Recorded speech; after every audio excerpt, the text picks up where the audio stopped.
लोकशाहीचा बुलंद आवाज, रिपब्लिकन वार्ता, महाराष्ट्र। नांदगाव येथील जातेगाव येथे माता रमाई आंबेडकर जयंती मोठ्या उत्साहात साजरी। नाशिक जिल्ह्यातील नांदगाव तालुक्यात असलेल्या जातेगाव येथे माता रमाबाई आंबेडकर यांची 127वी जयंती 7 फेब्रुवारी 2025 रोजी शुक्रवारी मोठ्या उत्साहाने साजरी करण्यात आली। यावेळी येथील भारतरत्न महामानव डॉक्टर बाबासाहेब आंबेडकर यांच्या पुतळ्यास गुलाब चव्हाण व बाबू अली शेख यांच्या हस्ते पुष्पहार अर्पण करण्यात आले। तर माता रमाबाई आंबेडकर यांच्या प्रतिमेचं पूजन जातेगाव ग्रामपालिकेचे सरपंच सौ शांताबाई चांगदेव पवार व इतर महिलांनी केलं। कार्यक्रमाचे सूत्रसंचालन कचरू लाटे यांनी केले।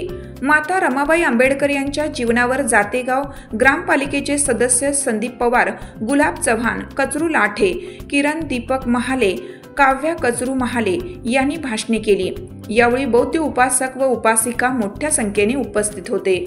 तसेच जातेगाव ग्रामपालिकेत देखील माता रमाबाई आंबेडकर यांची जयंती साजरी करण्यात आली। यावेळी उपस्थित जातेगाव ग्रामपालिकेचे सरपंच शांताबाई चांगदेव पवार, ग्रामपालिका सदस्य बाळासाहेब लाठे, रामदास पाटील, संदीप पवार, राजू शेख, दीपक पगारे, सागर पगारे, संतोष गायकवाड, ग्रामविकास अधिकारी गोपाल चौधरी, ग्रामपंचायत कर्मचारी सोपान खिरडकर, अंकुश त्रिभुवन, शरद गायकवाड, इस्माईल शेख, लाला शेख आदी मान्यवर उपस्थित होते। रिपब्लिकन वार्ता महाराष्ट्रासाठी नांदगाव प्रतिनिधी मुक्ताराम बागुल।